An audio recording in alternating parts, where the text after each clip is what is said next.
ಇನ್ನು ಹಾವೇರಿಯಲ್ಲಿ ಕಾಂಗ್ರೆಸ್ ಅಭ್ಯರ್ಥಿ ಶಕ್ತಿ ಪ್ರದರ್ಶನಕ್ಕೆ ಮುಂದಾಗಿದ್ದಾರೆ. ಕೈ ಅಭ್ಯರ್ಥಿ ಆನಂದ ಸ್ವಾಮಿ ಗಡ್ಡದೇವರ ಮಠ ಪ್ರಚಾರವನ್ನ ಕೈಗೊಂಡಿದ್ದಾರೆ. ಆನಂದ ಸ್ವಾಮಿ ಗಡ್ಡದೇವರ ಮಠ ಅವರ ಪರವಾಗಿ ಈಗ ಪ್ರದೀಪ್ ಈಶ್ವರ್ ಕ್ಯಾಂಪೇನ್ಗೆ ಇಳಿದಿದ್ದಾರೆ. ಹಿರೇಕೆರೂರಿನಲ್ಲಿ ಅಬ್ಬರಿಸಿದ್ದಾರೆ ಶಾಸಕ ಪ್ರದೀಪ್ ಈಶ್ವರ್. ಬೃಹತ್ ರೋಡ್ ಶೋ ಮೂಲಕ ಪ್ರದೀಪ್ ಈಶ್ವರ್ ಪ್ರಚಾರವನ್ನ ಕೈಗೊಂಡಿದ್ದಾರೆ.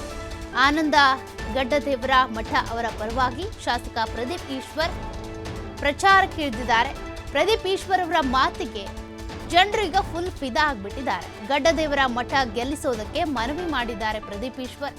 ಈಗಾಗಲೇ ಗಡ್ಡದೇವರ ಮಠ ಪರವಾಗಿ ಅನೇಕ ಕಾಂಗ್ರೆಸ್ನ ಮುಖಂಡರು ಬಂದು ಪ್ರಚಾರ ಮಾಡಿ ಹೋಗಿದ್ದಾರೆ. ಈತ ಪ್ರದೀಪ್ ಈಶ್ವರ್ ಕೂಡ ಹಾವೇರಿಯಲ್ಲಿ ಬಂದು ಪ್ರಚಾರ ಮಾಡಿದ್ದಾರೆ. ಬೃಹತ್ ರೋಡ್ ಶೋ ಮಾಡುವ ಮೂಲಕ ಪ್ರಚಾರವನ್ನ ಮಾಡಿದ್ದಾರೆ. ಈ ಒಂದು ಪ್ರಚಾರದ ಸಂದರ್ಭದಲ್ಲಿ ಪ್ರದೀಪ್ ಈಶ್ವರ್ ಅವರ ಮಾತುಗಳಿಗೆ ಹಾವೇರಿ ಜಿಲ್ಲೆಯ ಜನರು ಫಿದಾ ಆಗ್ಬಿಟ್ಟಿದ್ದಾರೆ.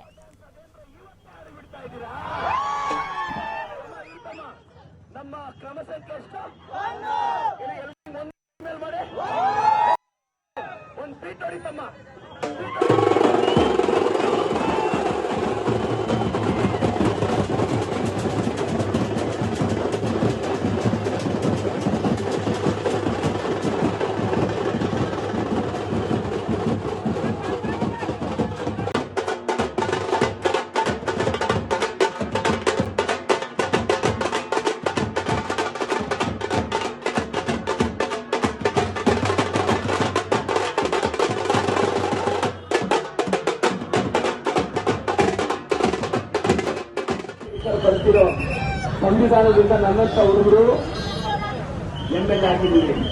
ಬಾಬಾ ಸಾಹೇಬ್ ಅಂಬೇಡ್ಕರ್ ಬರ್ತಿರೋ ಸಂವಿಧಾನ ನನ್ನಂತ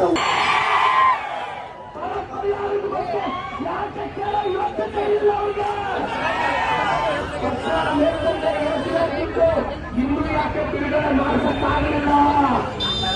ಇನ್ನು ಬಿಜೆಪಿ ಎಂಪಿಗಳಿದ್ದಾರೆ. ಏನು ನಮ್ಮ ಸಿದ್ದರಾಮಯ್ಯ ಸಾಹೇಬ್ರನ್ನ DK ಸಾಹೇಬ್ರನ್ನ ಬೈದಿದ್ದ ಸಮಯ ಸಿದ್ದರಾಮಯ್ಯ ಸಾಹೇಬ್ರನ್ನ ಯಾವ ಬೈದು ಎಲ್ಲ ಔಟ್ ಇವತ್ತು.